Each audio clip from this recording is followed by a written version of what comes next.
ตีรถไถได้นี่สบายดี FC สบายดี FC เต็มเครื่องเต็มหอยไซกะแดดบ่ลอยเสื้อโมกแน่ตีพกโหแน่โมกฮะปั๊บ มีหมอบ่อยากพวกเราใช่มาหอดเด้อพี่น้องเด้อ มาหอดแล้วเนาะ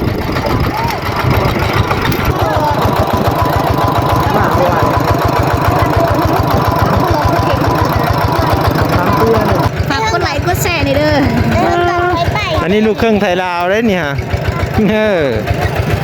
จังมือเพิ่นสิพาไปหาพ่อเพิ่นอยู่ไทยอยู่เพิ่นน่ะพาไปในเด้อใช่ป่ะพาไปดิ้นน้ำแน่เนาะเข้ามาแล้วทุกคนเข้ามาแล้ว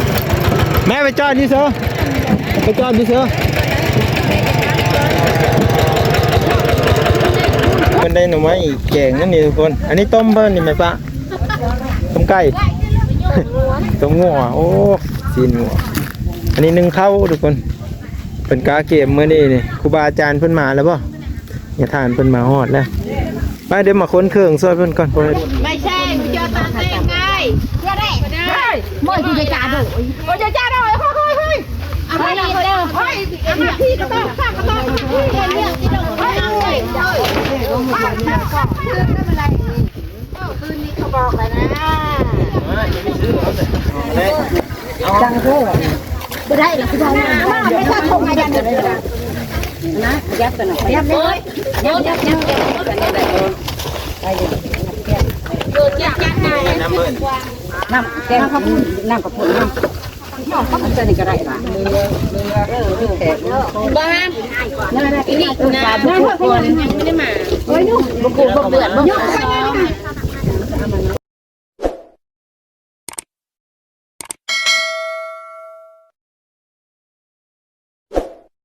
ก็คือเมื่อนี้ก็สิเป็นสะพานบุญเนาะก็คือ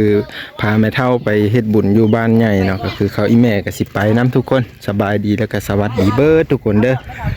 เพิ่นกาเกมเตรียมเครื่องสิไปเฮ็ดบุญอยู่พุ่นให้พี่น้องแต่บ่ว่างบ่ได้ไปเนาะคือไปส่งเพิ่นซื่อๆแล้วก็สิถ่ายบรรยากาศให้เบิ่งเด้อเพราะว่าอันบ่มีผู้ใดอยู่เหือนแน่นะเด็กเขาแม่เฒ่าเพิ่นก็ซื้อเอาเครื่องอยู่นี่แล้วก็ไปซอยผู้อันนี้ได้เอาขึ้นเลยบ่นี่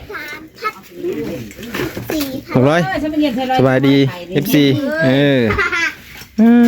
มาบ่หอมหิวนี่เอาขึ้นไว้บ่ตัวนี้โอ้ยขนแข็งแห้งเนาะร้อยตัวนี้ได้นี่ขึ้นไปไปนี่กินเพื่อนน่ะกินนมเดี๋ยวรถตีถือกินนมไม่เท่าเป็นอะไรหลอกลอยเจ็บท้องหมดเลยนมผู้เท่าหรือแข็งแห้ง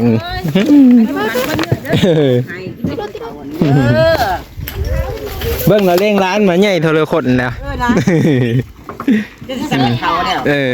ขึ้นมานั่งที่ในร้านว่าใช้มือขึ้นมานั่งแต้มแสดงว่านั่งเลยเด้อ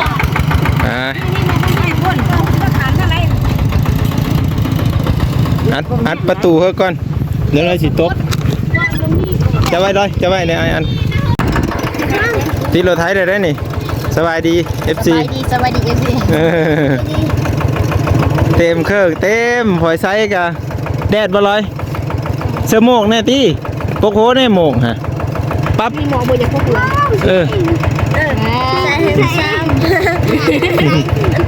อัดปึ๊บมันฮ้อนแดดได้นี่เย็บเนาะเอาขี้ไก่มาเย็บบักลอยโอ้ยหมอนี่ไม่ได้เลิกไงเอาขี้ไก่มาเย็บสมบูรณ์กันนั่งไปเซยไปเน็ตผูกผักเด้เนาะไม่ได้ตีนรถ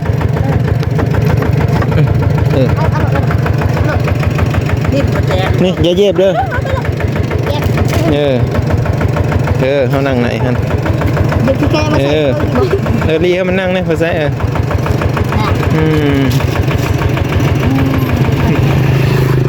เคยเห็นบ่หูแต่ยังน้อยฮะ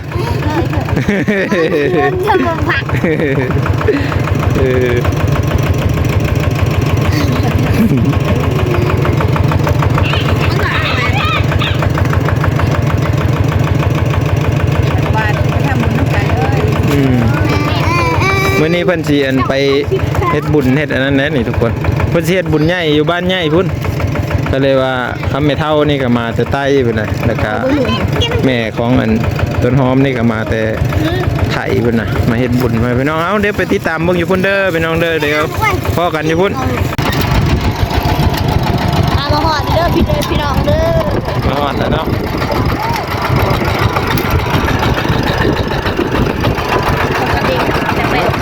โอ้เล่ครับรถไทยเลยบ้านเพิ่นขับเป็นใช่หมอง เป็น ครับเฮ้ยครับล่อป่ะ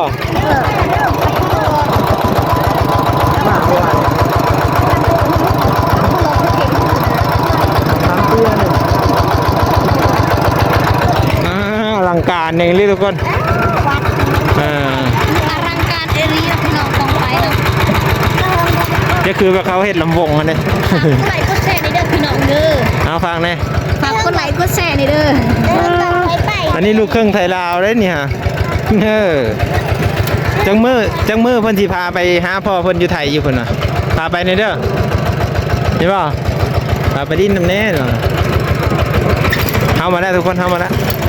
แม่ไปจอดดิเซอไปจอดดิเซอ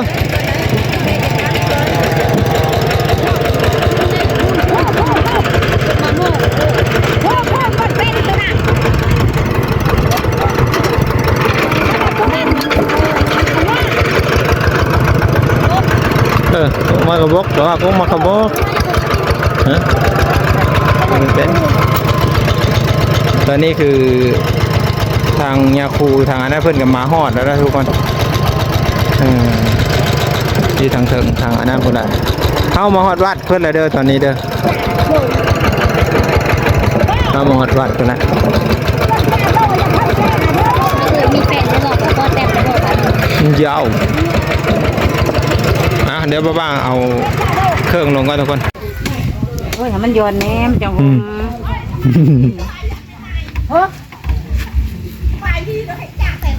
ถ้าไปดีก็ถ้าไปดีมุ่งจนจ่ายยักโตยังไม่ได้เข้าโมได้สองเธอเขายังทันได้เธอหนึ่ง10:51มาฮอดพี่พี่โตได้หน่อไม้เนาะโอ้เพิ่นได้หน่อไม้แกงนั่นนี่ทุกคนอันนี้ต้มเพิ่นนี่แม่ปะต้มไก่ต้มงัวโอ้ซีนงัวอันนี้นึ่งข้าวทุกคน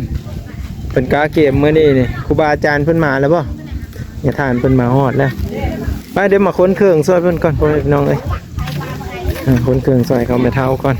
ง่ายเนาะจะเปลี่ยนเท่าน่ะอยู่อีชิตอมเบิดรัดจับให้อ่ะจึงไว้อยู่นี่เด้อจึงไว้อยู่นี่เด้อเดี๋ยวให้คนเกิดมาห้องมาอย่างนี้บริเวณใหญ่แล้วบ่คนคือหันบริเวณมือเดียวนะเอาเจ้าเลยมือเดียวไปอะไรคนหมายยุ่งนะเบิร์นเจ้าจะไปเจอที่ดึกไปองค์สเตอร์เบิร์นเอาอาบังข้าวเปรี้ยวนกไม่แต่หนึ่งนะนี่อันไหนนี่อันใดเจ้าเดี๋ยวอย่างโค้งนี่แหละโค้งเก่าจะไปพันธุ์นั่นน่ะอันนี้ใหญ่ใหญ่ผู้ขายใหญ่มามาเดี๋ยวโอ้ยังยังว่าพ่อจ้างอาที่ลูกยังจะซื้อเครื่องที่มือส่วนปลาผมยังไม่ไหนยังไรเครื่องทะเลก็เครื่องไม่ใช่เจอตาเต้นไงเจอได้เมื่อที่จะจ่าดูจะจ่าได้เฮ้ยเฮ้ยพี่ก็ต้องข้าก็ต้องพี่เรื่องที่เราเลยคืนนี้เขาบอกเลยนะวันนี้เขาบอกอะไรทายเด็กลงทานก็ลงทานเขาปุ้นนั่นนี่ทายผิดทางน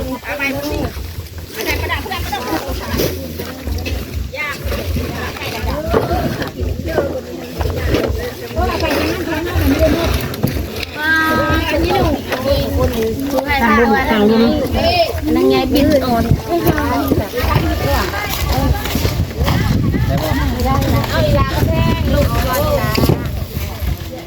ลงไปนั่งไปพวกทานมด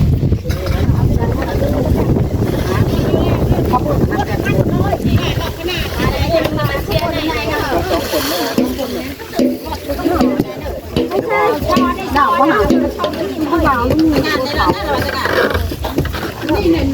แล้วใหม่ห้าเอามา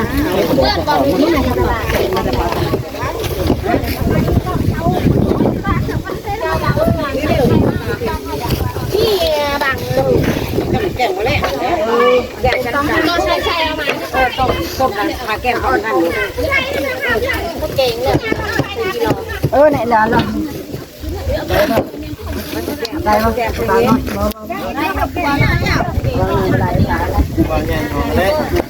จังเท่ไม่ได้หรอกคุณพ่อไม่ชอบทงอายันเลยนะยับกันหน่อยยับเลยยับกันนี่ได้ไ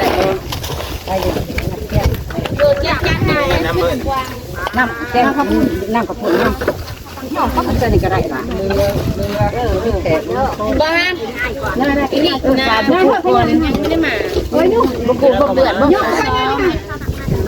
ก็ชอบกินหมดไรดอกมันตกตัวต้อเด้อข้าวมันจอกกินหนาวลมข้าวกันมากันหน่อยน่าจอกจอกเลยโอ้ยยาเลยแม่พูด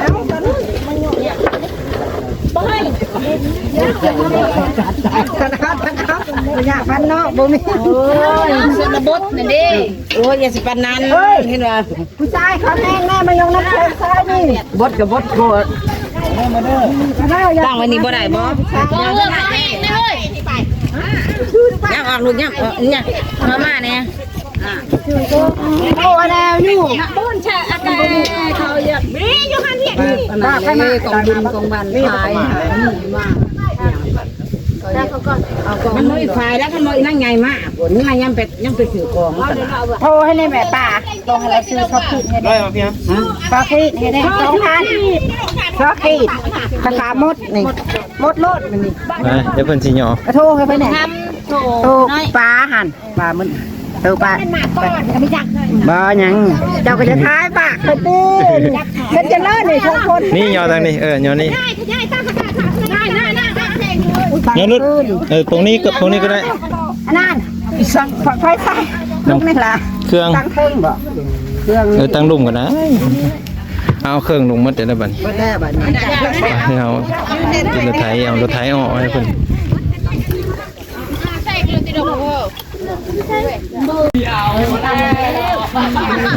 ก็คือเพิ่นอันนั้นน่ะเด้อเนาะมาฮอดแต่เพิ่นเอาเครื่องเอาของลงได้นี่สิได้เฮ็ดโรงทานข้าวปุ้นเนาะแม่ป้าเพิ่นมาตั้งแต่ใต้เพิ่นน่ะเพิ่นก็สิได้อันนั้นสิได้เฮ็ดโรงทานข้าวปุ้นเนาะ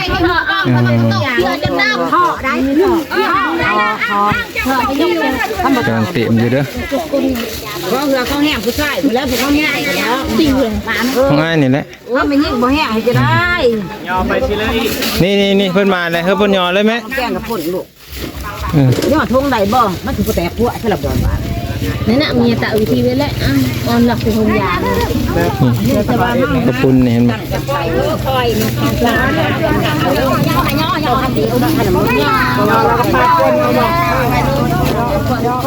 จอดไว้ผมมาเพิ่นแน่จะได้เพิ่นให้จอดให้ก็ได้ครับโอเคลองแต่มันล้มมีเป็นอย่างอื่นเมนแหกรอเลยไหนล่ะแหกเยอะเพิ่นกาเกมแต่งเครื่องแต่งของเด้อพี่น้องเด้อระหว่างกะถ่ายบรรยากาศให้เบิ่งเนาะแต่สิได้กลับไปเบิ่งใบยาวนี่ไปเรื่อย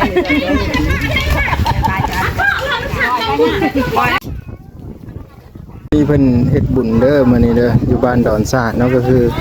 เขาไม่เท่ากับนึกป้ามาแต่ไต่ก็ได้แต่เพิ่นเฮ็ดโรงทานข้าวปุ้นวันที่23เพิ่นตั้งวันที่24แล้วเพิ่นตักบาตรจัดน้ำเนาะเพิ่นเฮ็ดบุญจะปูพันเจ็ดเนาะแม่เท่าเพิ่นก็มาตั้งแต่ปะเสไว้ได้เห็นบ่คุณย่าเสื้อดำเพิ่นนั่นเฮ็ดข้าวปุ้นโอ้นายเพิ่นก็มาช่วยกันได้นี่เนาะเพิ่นมาซอยกันทุกค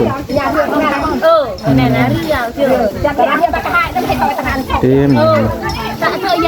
อนุโมทนาบุญนะเพิ่นเด้อพี่น้องเด้อเพิ่นมีโครงการกระปุ้นเต็มที่หลายเนาะแล้วก็อยู่ทางเทิงเพิ่นน่ะเห็นบ่เป็นบ้านน้อยๆเนาะอยู่ห่างไกลจากตัวเมืองแน่เสียพืชไทยเด้อนะต่อไป ไปปูมุทนาประ50 คันเอาไปปาลูแต่งเครื่องแต่งของ น้ำนี่ทุกคนครับ บ้านอันธาตุที่เพิ่นเฮ็ดนั่นอยู่เทิงนี่ แล้วเนาะคนเองเด้อเด้อมาใส่ดีเจ โจหอมแพงบ่นะแม่นบ่โจหอมแพงนะ บ้านให้เราไม่ไหวเด้อ วัดธาตุของยาปู่พันเจ็ดเด้อตัวนี้เด้อ นอกได้ล่ะทักทายได้บ้างทุกบ้านที่ตื่นธาตุยาปู่เพิ่นว่าง่ายก็คือเพิ่นเฮ็ดบุญเฉลิมฉลองกันนะทุกคนเนาะตอนนี้ก็มาฮอดเถินแล้วพี่น้องเอ้ยก็คือถ่ายบรรยากาศให้เบิ่งเล็กๆน้อยๆเนาะทุกคนเนาะก็คืออยู่ในงานนั้นเพิ่นก็กำลังกาเกมจัดแต่งเครื่องพุ่นต่างๆนั่นแหละเพิ่นก็มาจากประเทศไทยแล้วก็ไปทำงานอยู่พุ่นโลหลายปีแล้วเพิ่นมาแล้วก็เพิ่นมาเฮ็ดบุญนำพ่อแน่เนาะแล้วก็พอดีปั๊บชาวบ้านเพิ่นเฮ็ดบุญแน่เพิ่นก็เลยร่วมแห่งกันไปพี่น้องแล้วก็เพิ่นได้เฮ็ดโรงทานข้าวปุ้นเนาะเพื่อจะให้ญาติพี่น้องที่มาเฮ็ดบุญนะเพิ่นได้กินเนาะแล้วก็เฮ็ดถวายครูบาแน่เนาะก็เป็นบุญเป็นกุศลของป้าเนาะแล้วก็ FC ที่ได้มาร่วมบุญอนุโมทนาบุญนำกันทุกคนเพื่อจะได้พบได้เจอกันนะทุกคนเฮ็ดความดีสร้างความดีไปนำกันเนาะนี่แหละเพิ่นว่าความดีเฮ็ดไว้เนาะไว้ให้พี่น้องกะวิดีโอหน้าพอกันใหม่เนาะบ่าวางขอบพระคุณเบิดทุกคนเด้อพี่น้องเด้อที่เข้ามาเป็นแรงกำลังใจเมื่อนี้บ่าวางกะอยู่เฮือนเนาะเพราะว่าแม่เพิ่นกะเอาไปพูดทุกคนวิดีโอหน้าพอกันใหม่พี่น้องบายทุกคน